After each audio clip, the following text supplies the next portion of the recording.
Next up on the next slide, I'm delighted to move on to our second panel of the day.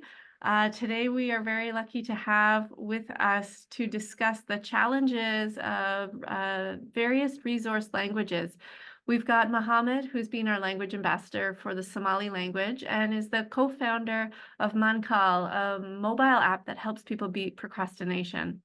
We also have Mike, our language ambassador for Dutch, who is also, you've just started a postdoc. Is that right, Mike? That's very correct. Thanks, Madeline. Yeah, it's a Congratulations. postdoc at Aalborg University. Thank you. Yeah, thanks. Huge congrats on that. And Sean, who's been our language ambassador for Chichewa and is a spokesperson for the Hood Smart Foundation. So welcome to all of you, and I'm really excited to dive into this. We can take the slides down at this point. And as we get ready to do that, I think it would be useful to just kind of get on the same page, or maybe not. Maybe there will be some different opinions here. But how would you describe a low or mid-resource language? Mohammed, maybe you can start us off. Yeah, so basically, a language could be classified to a low resource language if the data that it has is basically small. And English, for example, is a high resource language, but many African languages are classified to be small resource language because we cannot find many data of those languages on the internet, basically. One of them are just spoken.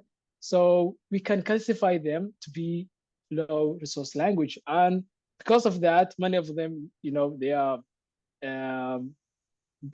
kind of behind in the AI. So yeah, so I think that's the difference between those two. Short. Yeah, thank you. And Sean, what do you think? Anything to add to this perspective?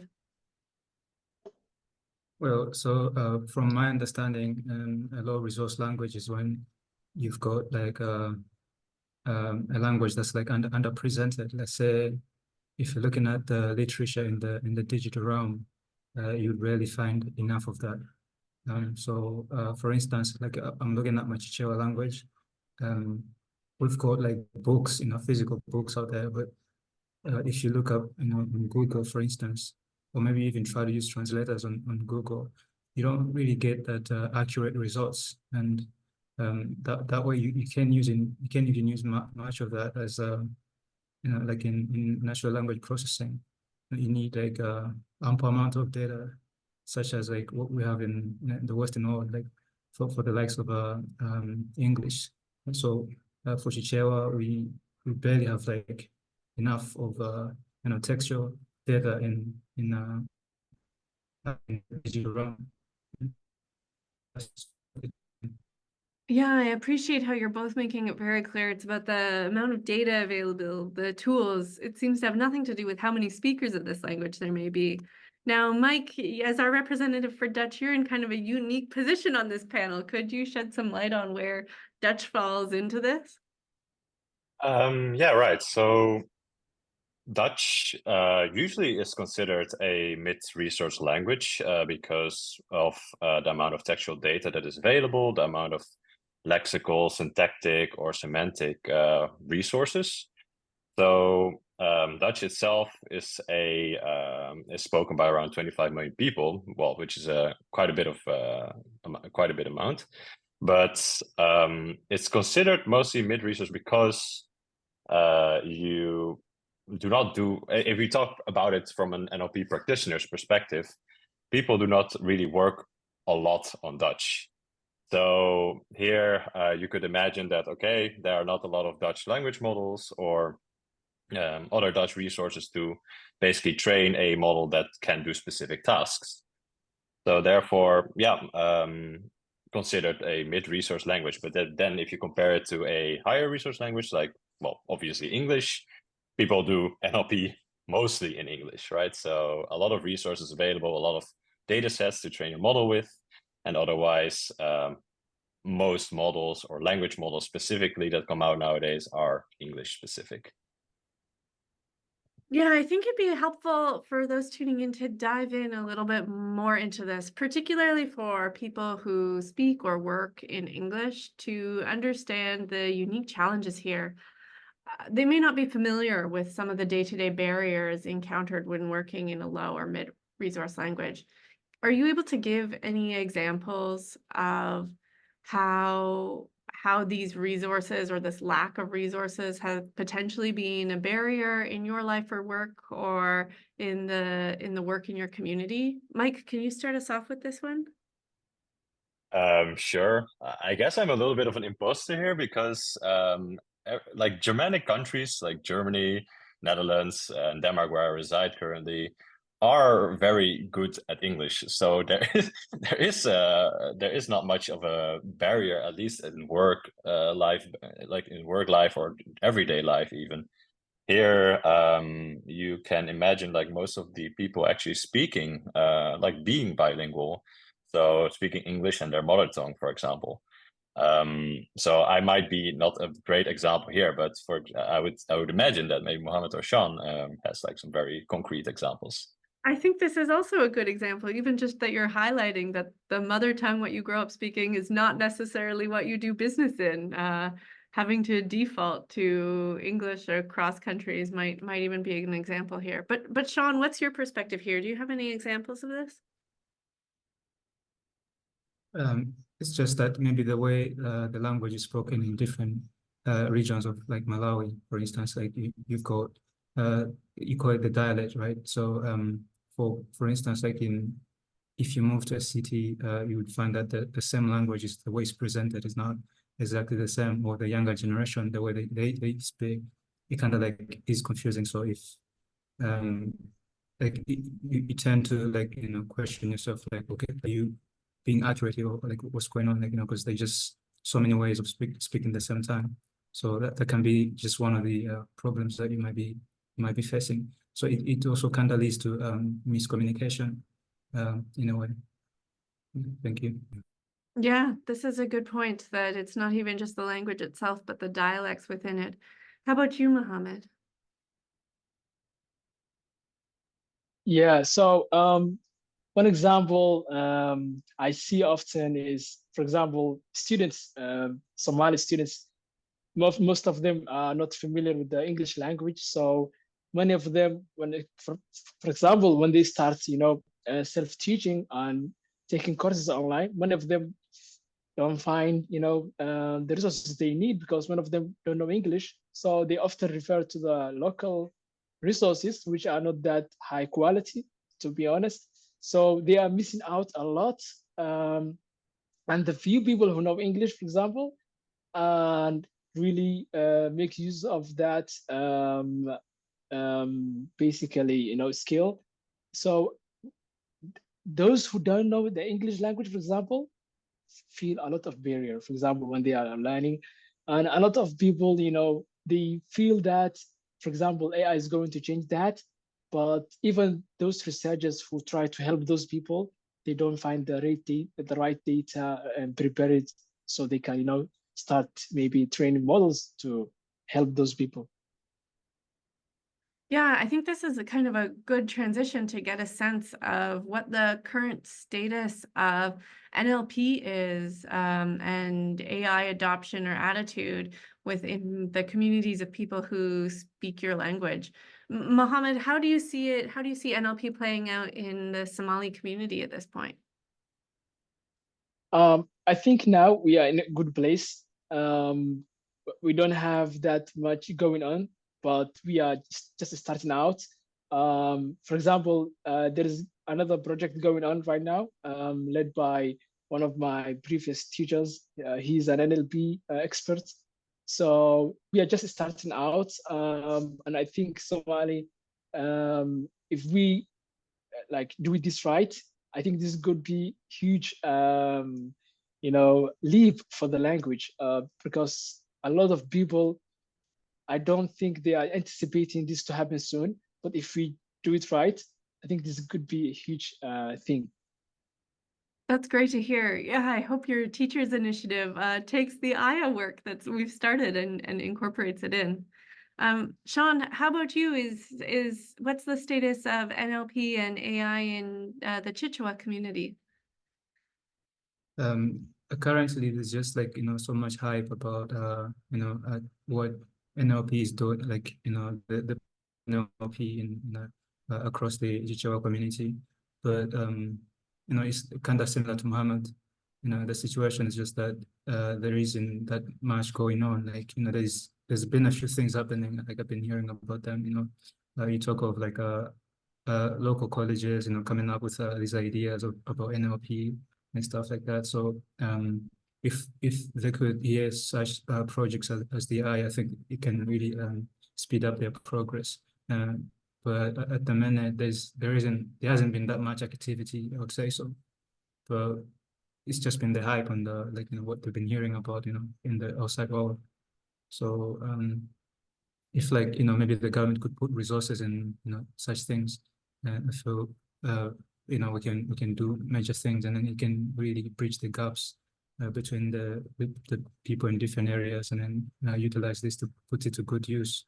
Can even be beneficial in such areas as hospital settings. And that's just how I see it. But that's the future thing. That's my that's how I see this thing, how it can turn out. One can only hope, right? One can only hope, certainly. Yeah, it sounds like there's some overlap in both your communities of things starting in educational centers, in schools, or with student groups. Mike, have you observed anything similar in Dutch, or are things progressing differently there? Dutch has always been contributed to by a small group of people in the Netherlands. So last 30 years, they've been on and off working on Dutch. Recently, doing more of the general AI hype stuff, there are some folks from Leuven, so KU Leuven, which is a university in Belgium. They have been releasing a lot of more state-of-the-art Dutch language models. If I recall correctly, they also have started just like us, a Discord community that specifically focuses on Dutch NLP. And here I think, Dutch is in a very good spot just to be further, researched upon.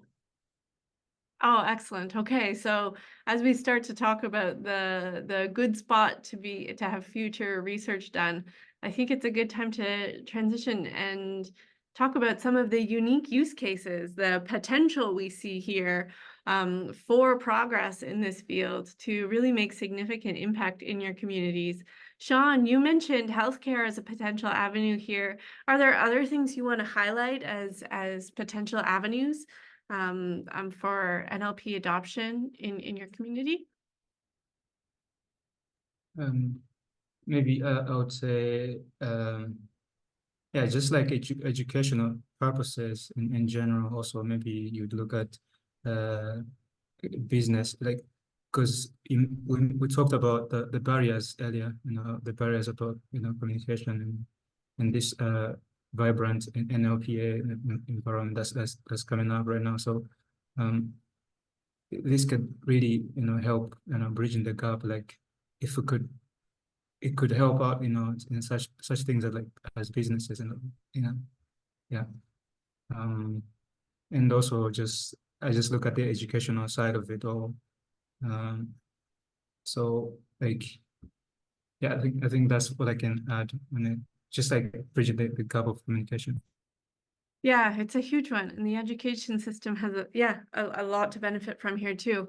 But Muhammad, in the Journey of Aya documentary, you have a great quote about potential use cases. Are there any you want to highlight here of some potentially that you think are specific to lower resource languages or Somali in particular?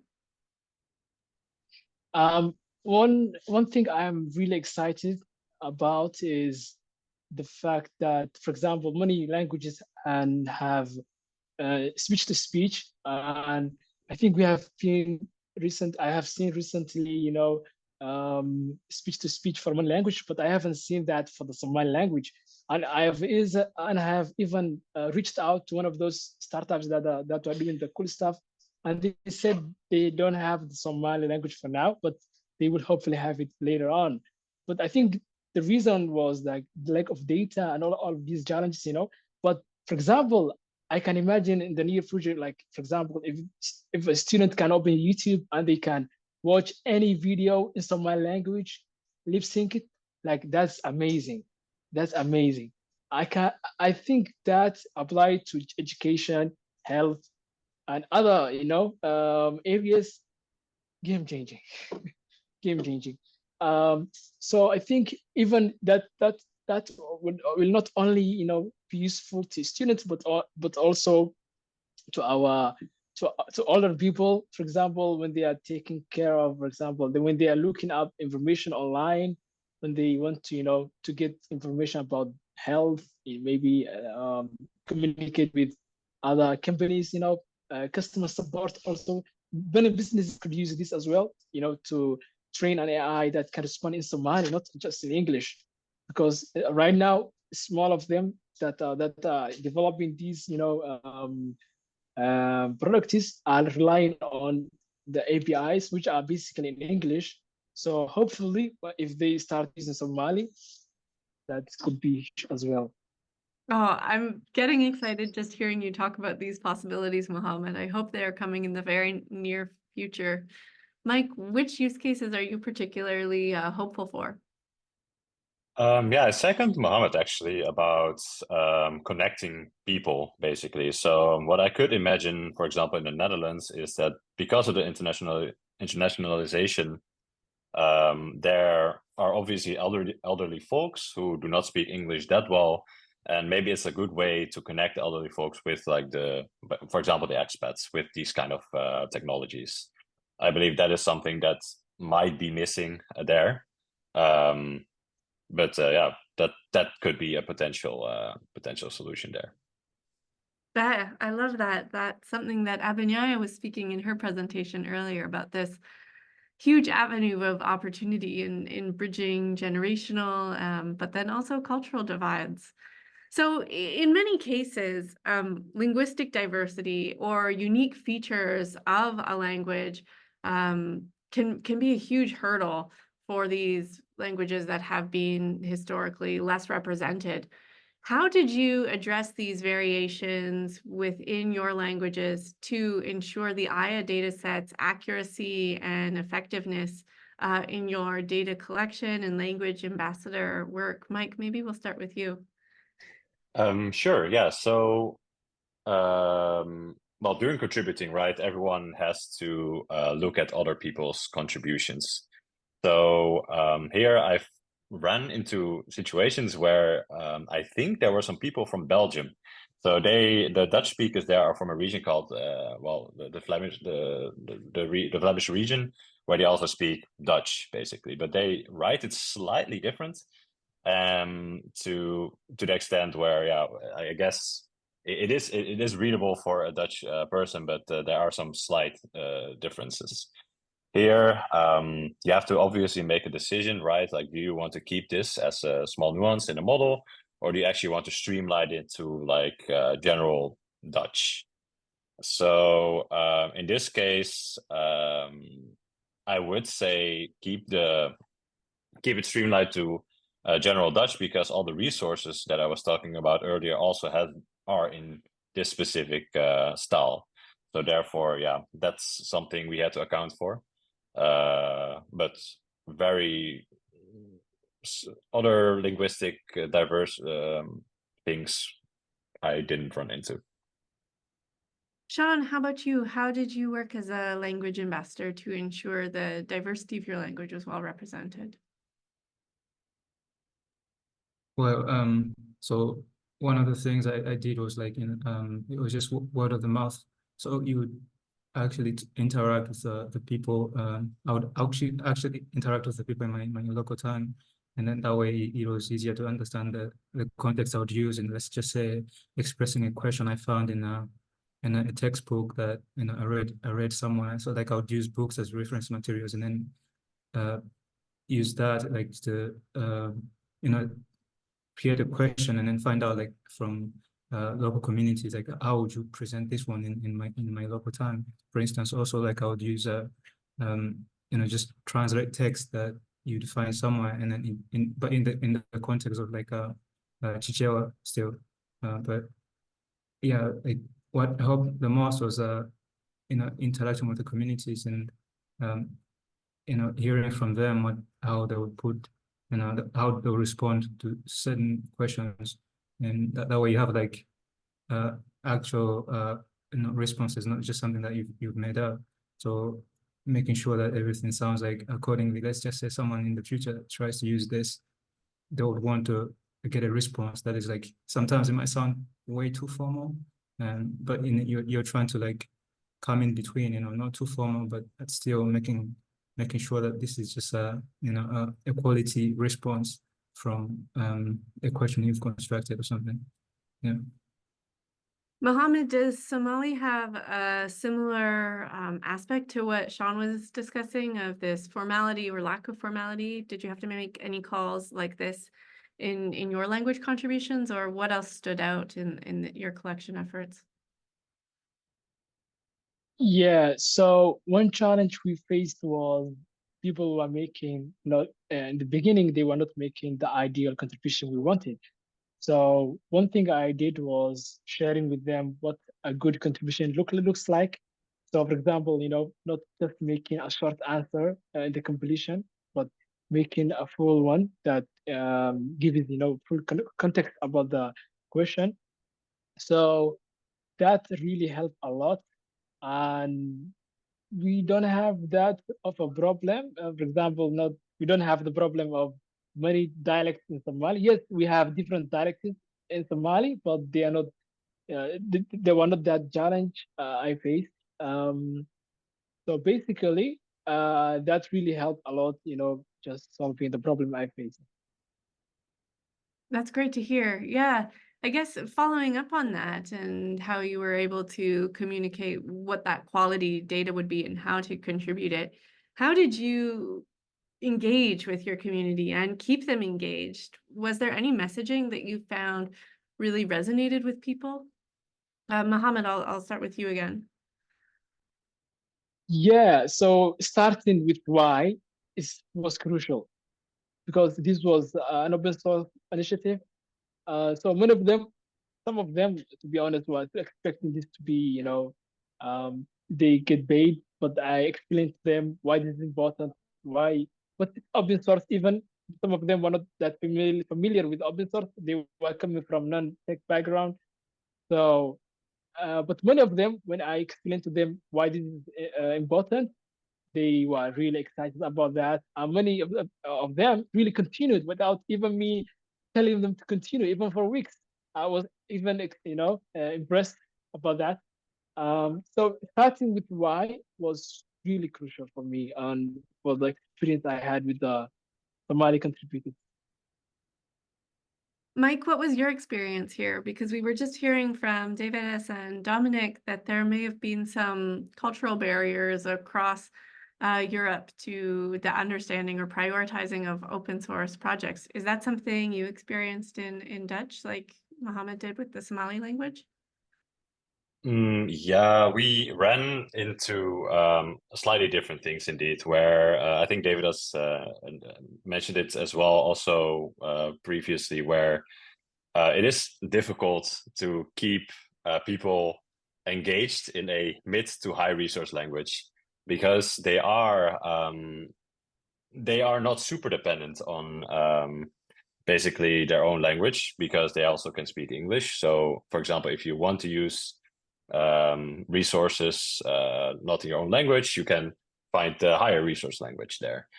So here it was especially tricky to keep people interested in the project, whereas I would say the main sentiment was like, why will we do this for free, right? Because in the end, we have other resources that are just available on the web. So that was one of the challenges within the Dutch community, at least. But I think I can also speak for multiple communities that in Europe that I've been looking at, for example, German and Danish, that I've been checking out a little bit. And I feel like there they ran into the similar similar challenges where they had a harder time finding people to contribute to their specific language. Yeah. Sean, what was your experience here? How did you engage the Chichewa community and keep them engaged? Well, it wasn't an easy thing to find like really people who really wanted to commit to the project, like Mike mentioned. So you're looking at what am I going to get out of this? Like, that's what most of the questions were like what would be like what is it, isn't it for me, for like some kind of an incentive out of it. But still like you just have to find like the people that are really interested in that. So also like I would reach out to college students, for instance, also maybe like just the local people in the community and personal connections, and that was also other ways. And yeah, I had to like reach out to social media, just those places. Also there was some potential people that I would talk to, and then still just trying to keep them contributing to the project. But the reality is it takes a lot of work, and you have to you need enough time, and time is just the real currency here. And then just keep keep pushing, and then in the end you find someone who's like really committed. So that's just how I kept trying it. So and also looking at the cost of like internet in the country is not that cheap. So from what I've seen, so there's less people that are using internet, and because maybe now is when the cost have gone down, but then still we're coming from a background where it was at a certain point it was just too much to stay on the internet and know your way around, like how to use computers, because being a country that is like has a low, and let's just say computers and things like that, and that was like also another barrier that I found. But still, if you find people who are committed, and then just a small group, and it can do some change. That's it. So it has to take. Yeah, I'm sure having faced so many of these challenges, you've all learned a lot about data collection efforts, and particularly working in your languages in particular. To close us off, I'm wondering if you have any advice that you would give to researchers and practitioners who are looking to work in low or mid-resource languages themselves. What learnings or advice would you pass on based on your experience in this initiative? Sean, maybe you can kick off this one. Or you have to take it to the people, because that's the only way.